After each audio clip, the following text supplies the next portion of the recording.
नीलाचल निवासाय नित्याय परमात्मने बलभद्र सुभद्राभ्याम जगन्नाथाय ते नमः। परम कारुणिक श्री जगन्नाथ महाप्रभु दयारु तांकर जो आमर परिक्रमा मार्गटी हाथ को निया तार बर्तमान शेष समय उपस्थित से कार्यटी को लोकार्पण करने गोटे आनुषंगिक प्रतिष्ठा कार्य करा पूर्व आमर आलोचना होता। आज समस्त कमिटी की आज संकीर्तन कमिटी एवं वेदपाठ कमिटी यज्ञ कमिटी तीन कमिटी को बसी गजपति महादेव अध्यक्षतार से विषय आज पुंखानुपुंख भाव में आलोचना करागला एवं समस्त को विभिन्न प्रकार दायित्व दिगला एवं ये समस्त जेजार मत अभिव्यक्त कले कौ भाई भाव में कौ कार्य करा ये समस्त कार्य को आगामी परिचालना कमिटी पकिया परिचालना कमिटी अनुमोदन लाभ कलापर उपसमिति माला जो प्रस्ताव देती अनुमोदन लाभ कर सारापर से अनुपात कार्यक्रम आज स्थिर कर 108 ब्राह्मण रखापी आज प्रस्ताव दि जाइए नाई आमर इथर तीन ना तीन आमर यज्ञ जो यज्ञ कार्यटी हम से आमर 108 ब्राह्मण रही कार्य करेंगे। गत थर टे कम ब्राह्मण थे ताठू टी ब्राह्मण संख्या बढ़िया एवं जो संकीर्तन हम से 100 जन रही संकीर्तन करेंगे एवं आउ जो वेदपाठ जो रहा वेदपाठटा आमर जो 108 ब्राह्मण रोचंती भितर 60 जन रोचंती वेदपाठी तेणु हाँ वेदपाठ हो 60 एवं 48 जन होती आम कर्मांग ब्राह्मण ये समुदाय मिसी हो 108 ये 108 ब्राह्मण को लेकर कार्य कर 12 तारीख दिन आमर प्रथमे इटी संध्या बेलू 5टा बेलू निर्धारण कर गजपति महाराज राजनर में आमर आग प्रथम गुआ टेका हे से आम समस्त ब्राह्मण मान डका हे साधु सत मान डका हे श्रीमंदिर परिचालना कमिटी सदस्य मैंने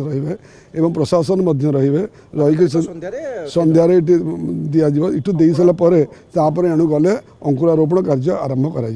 अंकुरारोपण 12 तारीख दिन पूजा हे एवं 13 तारीख दिन पूजा हे 14 तारीख दिन समस्त ब्राह्मण मैंने आसवे से यज्ञ मंडप आमर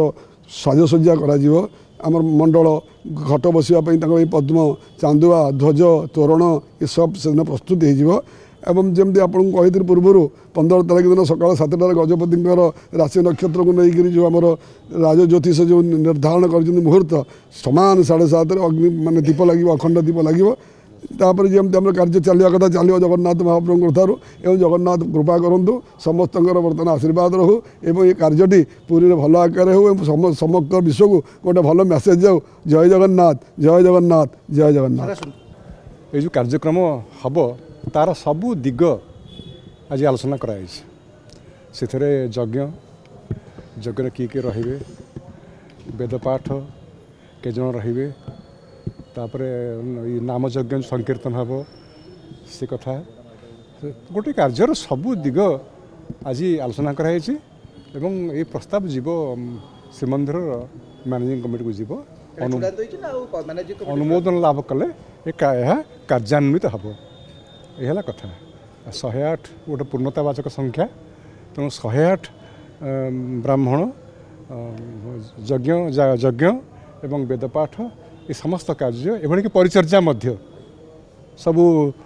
परिचर्या करने समस्त को लेकर 108 व्यवस्था है।